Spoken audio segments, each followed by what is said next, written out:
Salam saudara-saudari, menjadi pribadi yang berkarakter terbuka tidaklah mudah untuk selalu kita lakukan. Dalam dunia ini, kita masih sering untuk melihat dan berpikir satu kali atau dua kali sebelum mengungkapkan sesuatu. Mungkin itu adalah hal yang baik untuk dilakukan. Melihat betapa pentingnya memiliki sebuah kepercayaan, sehingga kita tidak boleh terlalu mudah untuk terbuka kepada orang lain. Tetapi berbeda jika kita berbicara tentang hubungan kita dengan Allah, juga dengan manusia di dalam perkara roh. Kita harus terbuka kepada Allah.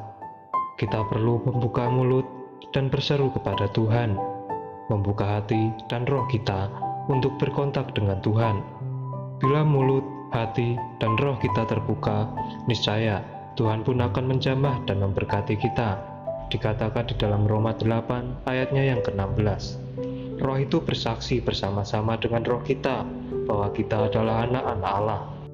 Juga di dalam Roma 10 ayatnya yang ke-9 sampai 10 mengatakan, sebab jika kamu mengaku dengan mulutmu bahwa Yesus adalah anak Tuhan dan percaya di dalam hatimu bahwa Allah telah membangkitkan dia dari antara orang mati, maka kamu akan diselamatkan. Karena dengan hati orang percaya dan dibenarkan, dan dengan mulut orang mengaku dan diselamatkan.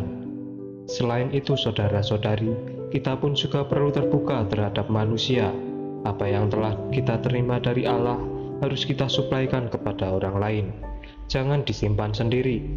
Kita diberkati untuk memberkati, dan ketika kita memberkati, maka kita pun akan semakin diberkati oleh Tuhan.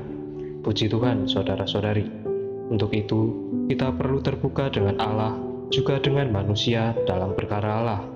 Ketika kita berdoa, kita harus terbuka dengan Allah, agar Allah mengalir di dalam diri kita. Dan ketika kita memberitakan firman, kita harus terbuka di dalam menyampaikan firman tersebut. Jangan ada selubung, supaya Allah dapat mengalir dan menyuplai setiap orang yang mendengarnya. Jika kita adalah seorang yang melayani Allah, kita pun harus terbuka kepada Allah, juga kepada manusia. Janganlah kita menjadi orang yang tertutup atau terselubung, sehingga roh kita pun menjadi mati karena tidak pernah bersekutu dengan Tuhan.